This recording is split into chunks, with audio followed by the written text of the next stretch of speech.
Here we go again. Hi guys, welcome back to my channel. It's your boy Amishi. I hope you are. I hope you're enjoying the channel. Thanks so much for viewing my channel. Thanks so much for subscribing. Please guys, help your boy. Please help me like and subscribe to my channel. I know that I'm saying it too much, but please help your boy now so that your boy will grow. Huh?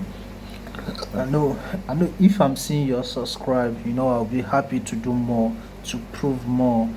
Please help me like and subscribe to my channel. Okay, so today I'm reacting to Mr. Berlin, another story. This one is a little girls that murder their friend. Hey, a lot of things are happening in this world. Without too much of talk, let's watch the story. Let me not be the storyteller.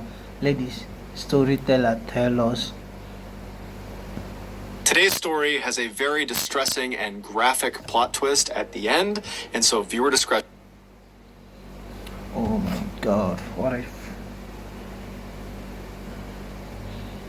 why network is bad like this? Why network? Why?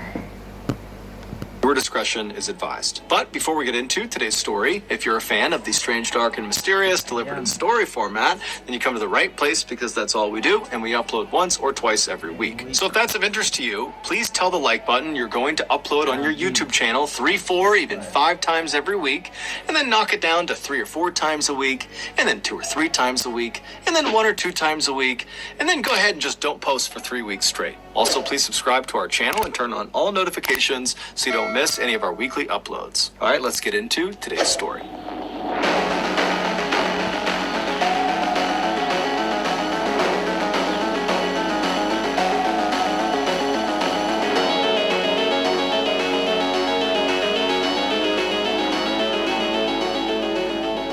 Morgantown, West Virginia is this beautiful place nestled at the bottom of this huge mountain range called the Green Mountains. It is a big-time college town as the famous West Virginia University is located there. And so during the school year, the town is full of young people. And during the football season, the town is absolutely buzzing with excitement. But the college is not the only reason people live in Morgantown. Lots of families choose to live there because there's so much to do year-round. Also, it's relatively safe. And in general, it's an up-and-coming place with new shops and restaurants and museums popping up every single year. But despite all of that, Morgantown is also known for something absolutely terrible, and that is the story of Skylar Neese. In 2012, 16-year-old Skylar Neese was a sophomore in high school in Morgantown, West Virginia. She was a straight-A student, and she worked part-time at a Wendy's, which is a fast food restaurant chain, and by all accounts, she was extremely well-liked by her peers, her co-workers, and had many, many friends. She was the only child of Mary and David Neese, and they absolutely adored her. David, in particular, who was this big, burly man's man, he said that he spoiled his daughter rotten. The parents would say their daughter was full of love and life, and she was fiercely loyal, and at times she could be absolutely hilarious. One of Dave's fondest memories is when Skylar was a very young girl, he was home taking care of her by himself. And that morning, as he's looking after her, she asked him if he will participate in one of her trademark tea parties. And so David, the ever-dutiful father, walks over and says, "Of course, I'll participate in your tea party."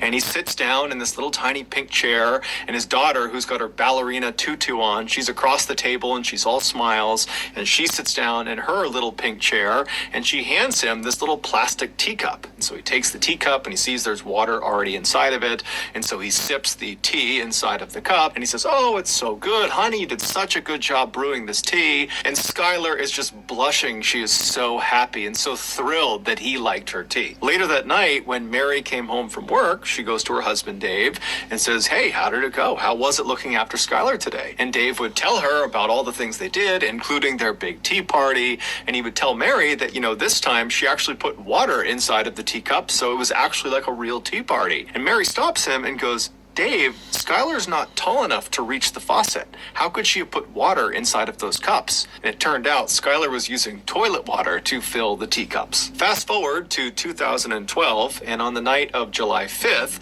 16-year-old Skylar Neese had just finished a night shift at the Wendy's restaurant, and she just got home. She walks through the front door of her family's apartment, and as soon as she gets inside, she tells her parents she's really tired, she wants to go to bed, and so she hugged both of her parents, she told them that she loved them, and then Mary and Dave watched their daughter walk down the first floor hallway, and then they watched her open her bedroom door, go inside, and shut it behind her. The following morning, Mary and Dave both had to work, so they were up early, and Skylar was not up. She was still in her bedroom, her door was still shut, and so they assumed she was just going to sleep in. And so Mary and Dave, they make breakfast, they're chatting, they're kind of doing their morning routine, and then when it was time to go to work, they decided, let's not bother Skylar, she worked late last night, let her sleep in.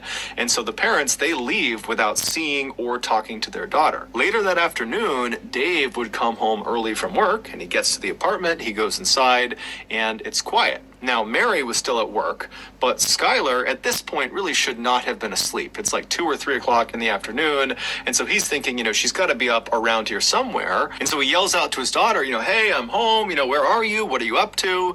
But there was no response. It was just silent. And so he walked down the first floor hallway towards his daughter's bedroom, and he saw the door was still shut. Now, she only kept that door shut when she was sleeping, and so he's thinking, okay, I guess she must still be asleep. This is really late in the afternoon. So, I'm going to knock on the door and see if she's okay. And so he knocks on the door and says, hey, Sky, it's late in the afternoon. You got to get up. But there was no answer, and when he listened to the door, there was no noise coming from the bedroom.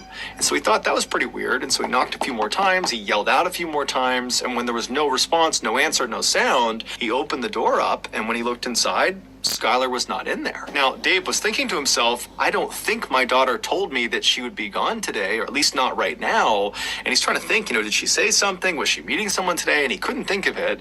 And so he just pulled his phone out and he called his daughter. But she didn't pick up. So he called his wife, Mary, and Mary's at work. And Mary picks up and Dave asks her, hey, have you seen Skylar, or do you know where she is right now? And she would say, no, I don't know where she is. Maybe she's out with one of her friends. And so after Dave hung up the phone with his wife, he wound up calling one of Skylar's very closest friends. Her name was Sheila, and she had known Skylar since they were in second grade. They were practically inseparable, and he had a good relationship with Sheila. And so he just calls Sheila and he says, hey, I haven't seen Skylar. She's gone right now. Do you know where she is? And Sheila would say, no, I'm sorry, I don't, but I did talk to her last night, but, there was nothing unusual about our interaction. It was just normal texting about, normal stuff. And so Dave said, okay, thank you. Well, if you could, can you please try to get in touch with Skylar? And if you do get in touch with her, please tell her to get in touch with us, or if you hear anything about her, please just let me know. After Dave hung up the phone with Sheila, he kind of stopped and just looked around his daughter's bedroom and thought, maybe there's some clue in here about where she's gone. And at first glance, really nothing seemed out of the ordinary, but when he walked around her bed and was looking inside of her closet, he saw the mesh screen that should have been mounted on the outside of her window was in her closet. And he's thinking, why is that in there? There's no reason for it to be in the closet. And so instinctively, he just turns around and walks over to the window that this screen is supposed to be on. And when he looks down at the bottom of the window, he sees it's open. Barely, just enough where you could maybe get your fingernails underneath the window and pry it open. And so Dave reaches down and opens this window all the way, and because there was no screen on this window, he just stuck his head all the way out the window. So his head is outside of the apartment. He's just kind of looking around, looking for some explanation of why this screen had been removed and put in her closet. And he got his explanation when he looked straight down and saw on the grass outside, just several feet below this window, because this is a first floor window, there was a bench, and the bench clearly had been moved there recently. For Dave, even though he had never heard of his daughter sneaking out of the house before and really didn't think that was something she would do, he's looking around thinking, okay, the evidence in her room and now outside of her room really indicates that that is exactly what she must have done the night before. She must have snuck out. But as he's processing this, he's also thinking, okay, well, if she snuck out of the house last night and then, snuck back into her room, him, why didn't she replace the screen on the window? And why didn't she close the window all the way? And then this morning, before she left to go wherever she went, why didn't she go outside and move the bench from under her window back to where it was supposed to go to avoid suspicion? Why didn't she do that? And then it dawns on him that his daughter must have snuck out the night before, but not come back yet. She's still out wherever she went. Dave was very concerned. However, he's thinking maybe there's a better explanation. Maybe I'm jumping to conclusions. Maybe she didn't sneak out. And so he calls his wife to kind of just talk with her and figure out what they should do. And they decide, you know what, this is concerning, but let's just give her a couple of hours to turn back up again. I'm sure she's fine. And so they begin to wait. And then at 4 p.m. that evening, Wendy's, the restaurant where Skylar worked, called Dave and said, hey, have you seen Skylar? She was supposed to work today and she didn't show up. She didn't call. It's very unlike her. You know, what's going on? And this was the tipping point. Dave and Mary knew something had to be wrong. And so Dave called the police. Long County 911, do you have an emergency? I have a 16-year-old daughter who apparently snuck out of her room last night. She has not been home, hasn't went to work, can't get a hold of her from any of her friends. I am scared to death. Has she done this before? No. After Dave got off the phone, he and his wife began kind of frantically figuring out what they should do. You know, while the police are out looking, you know, should we go out and look too? Or should we stay here in case she comes home and, you know, maybe she's hurt, maybe we can help her if she gets here. And so they're having this really difficult and stressful conversation when Mary's phone rings and it's Sheila. And so Mary immediately answers it, hoping for some good news about her daughter. But Sheila asks Mary right away, you know, hey, has Skylar come home yet? And Mary says, no, she hasn't. And in fact, we just got off the phone with the police because this doesn't make sense. Something's wrong and we're getting the police involved. And so when Sheila hears this, she kind of takes a deep breath. And then after a little bit of a hesitation, she says, Mary, I've got to tell you the truth about last night. She would go on to explain that the night before, Skylar had snuck out of the house, and so had she, along with their other very close friend named Rachel. And Rachel was someone that Mary and Dave also knew very, very well. The three girls were kind of like best friends and totally inseparable. And so Sheila said the three of them snuck out, and in fact, they did this a lot, and they would drive around town and smoke marijuana together. But this was not the big reveal. Despite this being fairly shocking to Mary and Dave, this was not the big reveal. The big reveal was that when they went out and snuck out of their houses and smoked weed together, they would make sure they never drove their car. Whoever was driving would never drive directly in front of any of their houses because they were concerned that the noise from the car could wake up parents and then they'd get caught. And so the way they would do it is after they snuck out of their house, they would walk a block or two away from their house and then they would call or text the other two and they'd get picked up and they'd go do their thing. And then when they got dropped off, they would get dropped off a block or two away from their home and then walk the rest of the way. And so Sheila told Mary that last night, like so many other nights, she dropped Skylar off about a block away from their apartment, and then Sheila and Rachel drove off. So they did not actually see Skylar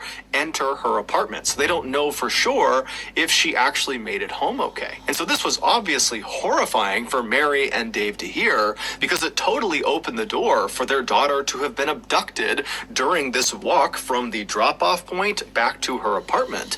And the street she was on was not well lit. It's the middle of the night. It's dark. She's potentially high on marijuana. And so it seemed like that was a very realistic thing that could have happened, as horrifying as it sounded. And so after Mary got off the phone with Sheila, she called the police and she updated them about what Sheila had told her. And then Mary and Dave met up with Sheila and Sheila's mother and began searching the immediate area around their apartment in hopes that maybe, you know, she fell somewhere and she's trapped and she just needs to be picked up or helped in some way. But after searching for several hours and knocking on dozens and dozens of doors, nobody saw anything, nobody knew anything, there was no sign of Skylar. And so as this group is totally down, they don't know what to do, they feel totally helpless, they know the police are out looking for Skylar, but they want to do something and they don't know what to do. And that's when Mary remembers there is a security camera on the outside of their apartment building that is looking down at the road. And so right away, the four of them literally run back to the apartment building, they go inside, they find the security manager, they explain the situation, and sure enough, he pulls up the footage from the night before, and the footage they see doesn't make sense. Sheila had dropped Skylar off on that corner, kind of out of view of the camera at around midnight. But at 12:30, so 30 minutes after she's been dropped off, you see this unknown kind of generic looking car pull up right in front of the apartment complex. And then Skylar comes running across the lawn, goes right up to the car, opens the back door, hops in the back seat, shuts it, and the car drives off. Even though this did not solve the mystery of where their daughter was, because they had no idea what car this was, who was driving it, or where they were going, Mary and Dave still felt relieved, because from their perspective, it seemed like their daughter had willingly got into this vehicle. Whoever it was, whatever they were doing, she had gotten in on purpose, which meant she probably was not being abducted, which was their big fear. Over the next couple of days, the police analyzed this footage and tried to get information about this car, but the footage was so grainy, they couldn't do it. However, the police were telling Dave and Mary, hey guys, I'm sure Skylar is going to show up any day now. As much as you may not want to believe it, that your daughter is capable of running away, it is fairly common for teens to do that. They'll run away and then, a couple days later, they'll pop back up. And so I'm sure that's what's going on with Skylar. She chose to get in that car, and so I'm sure she will choose to get back in touch when she feels comfortable. So a couple of days go by and the parents haven't heard anything from their daughter, and then a couple of weeks go by, still nothing, and then a couple of months go by, still nothing. And this is all despite the fact that there is a massive search happening led by the police, and locals in Morgantown have put flyers up everywhere that have pictures of Skylar Neese's face everywhere in town and in neighboring towns. It was like you could not go 5 feet without being reminded that this girl is missing. Have you seen her? If you have, give us information. Despite the amount of publicity this case was getting, no one came forward with any meaningful information. It was like Skylar had just vanished and no one had a clue what happened to her. Her parents were obviously devastated that they had no idea what happened to her, but they were kind of holding on to this idea that, maybe she did run away and maybe she will eventually be in touch with us. But by December of that year, so 6 months after Skylar had gone missing, no one had heard from her, no one had seen her, no one had any idea where she was, there was no new leads. And so people were starting to feel less and less optimistic, and the case was starting to kind of go cold. And then on December 12th, something totally unexpected happened that changed everything. On that night, Rachel, the other friend who had been there with Sheila and with Skylar on the night that Skylar had vanished, she has a full-blown nervous breakdown. In fact, it's so bad that she's screaming and running around and she's punching her family members, and her mom actually calls the police on her. I have an issue with a 16-year-old daughter of mine. I can't control her anymore. She's screaming. She's running through the neighborhood. Give me the phone. No, this is over. This is over. Hurry up. Get away from her. Maybe they are the one that killed your friends. Maybe the karma or the spirit of that girl that started to be haunting her. Maybe.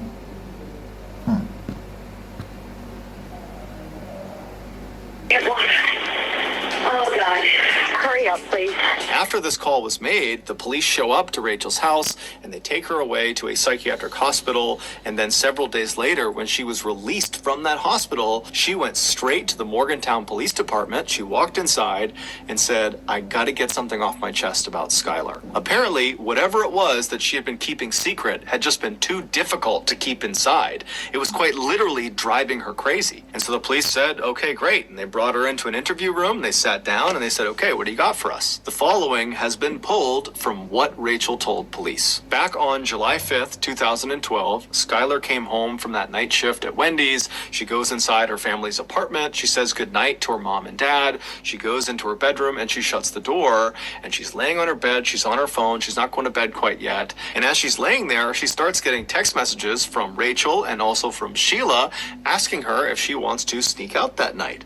Now, Skylar didn't want to, and she said as much because she was actually hurting. She was mad at her two friends. According to some of her other friends that went to school with her and Rachel and Sheila, the three of them were totally inseparable, but lately, kind of the few months leading up to when she ultimately disappeared, there had been tension in their group. It seemed like Sheila and Rachel were getting very, very close and kind of pushing Skylar away, and Skylar was starting to pick up on it. It was little things like Sheila and Rachel would show up to school in matching outfits, but they wouldn't tell Skylar beforehand. van, kind of leaving her out, or whenever they posted selfies of the three of them, Skylar was always relegated to the back or kind of in some other way obscured to make sure she was not the focal point of the picture.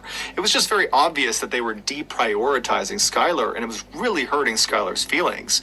And so it seemed like her way of standing up to them and kind of telling them that she was upset was to turn down their offer of sneaking out and smoking weed with them. But over the next couple of hours, Skylar would eventually say, okay, fine, I'll come with you guys, I'll sneak out and we'll go smoke together. Just before 12:30 a.m. on July 6th, Skylar gets off of her bed, she walks over to her window, she lifts it up, and she pulls the screen off, and she walks over to her closet, she puts the screen in her closet and shuts the door to the closet, and then she walks back over to the window and crawls out and lowers herself down onto the grass below, and then she walks over and grabs the bench and slides it over and puts it right underneath her window, and then she stands on the bench and reaches up and pulls the window down so there's just a little crack left so she can get back inside, and then she just waited by the side of the apartment looking out towards the road, and right after 12:30, this car, the unknown car on the surveillance camera, pulls right in front of the apartment building, and Skylar runs over to it, opens up the back right door, and climbs inside.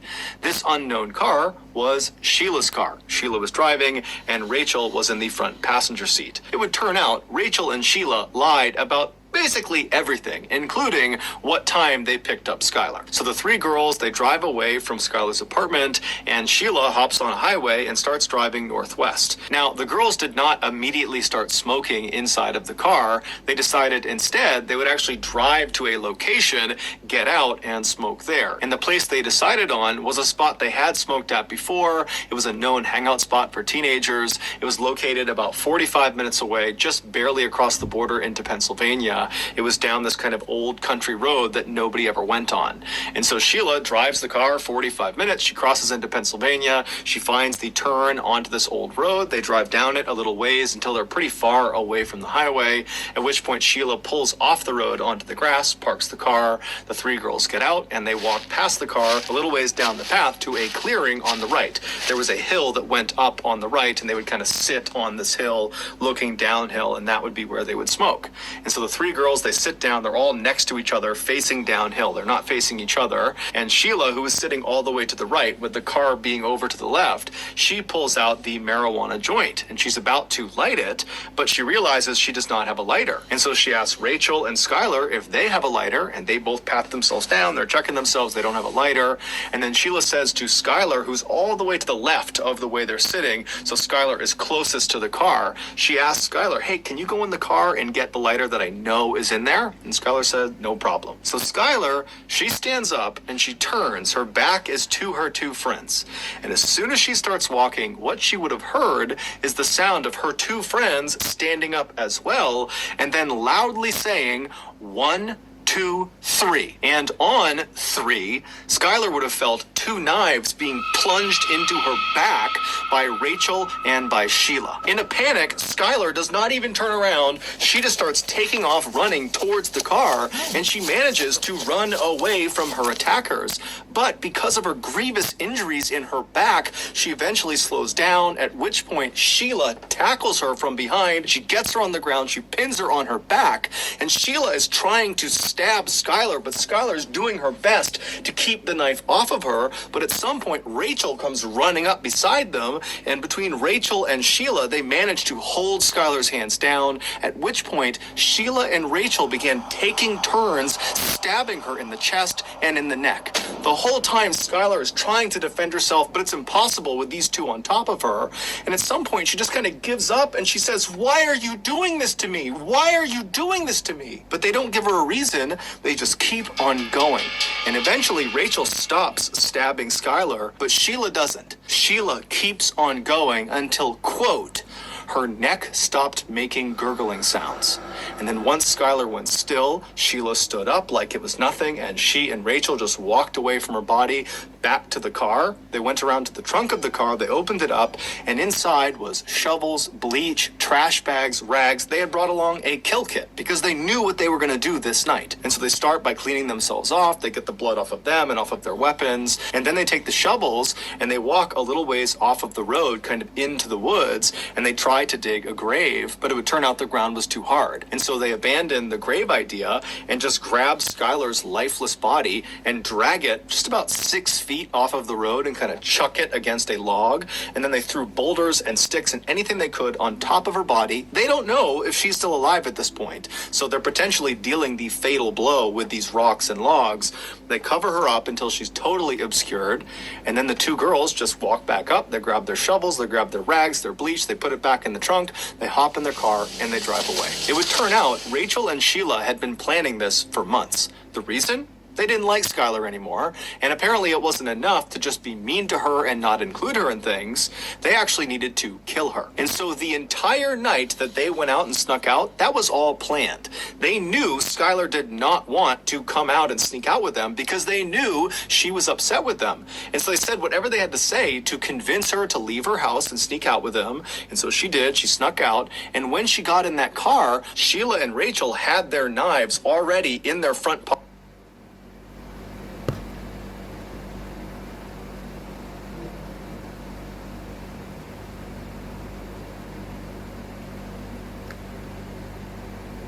Pocket of their sweatshirt ready to go. And on their ride to this spot in Pennsylvania, Sheila and Rachel acted like, oh, let's just go to this spot and smoke, when in reality, this was planned too. They wanted to make sure they were far away from Morgantown when they killed Skylar. And so when they got there and they walked down to their spot to actually begin smoking, Sheila and Rachel had intentionally not brought lighters, and Sheila had left a lighter in the car specifically so she could ask Skylar to go get it. Because the plan was, as soon as Skylar gets up to get that lighter and her back is to us, Sheila and Rachel had promised each other that they would count to 3 and then attack her. Ultimately, Rachel would be sentenced to 30 years in prison, but she'll be eligible for parole in 2023. And Sheila would be sentenced to life in prison, but she would also be eligible for parole in 2028. During their trials, Rachel was very remorseful and even gave an apology to Skylar's parents during the sentencing phase. Sheila, on the other hand, smirked during her trial for most of the time. She was smiling and totally making light of it. She said she didn't do it. She was totally not remorseful, and she did not offer an apology to Skylar's parents. She did, however, leave an unbelievably cruel message on Twitter. In March of 2013, when the police came out and officially said, we have identified the remains in the forest in Pennsylvania as belonging to Skylar Neese, when that announcement was made, just a couple of days later, Sheila tweeted, we really did go on 3. Sheila was arrested 1 month later. So that's going to do it, guys. If you got something out of today's episode and you haven't done this already, please tell the Hi guys, that's where we hold it. I hope you learn a lot of things. So what can I say, boys and girls? Don't trust anyone. Don't trust anyone. Just be careful in anything you are doing, because this life is a total strange. Those that you call your friend might be your worst enemy. So guys, watch your back in anything you are doing, and be let me say that it's God that helping us in this life, because a lot of things are happening in this world. I hope you enjoyed this story. Please and please guys, help me like and subscribe to my channel. See you in my next video. Peace out.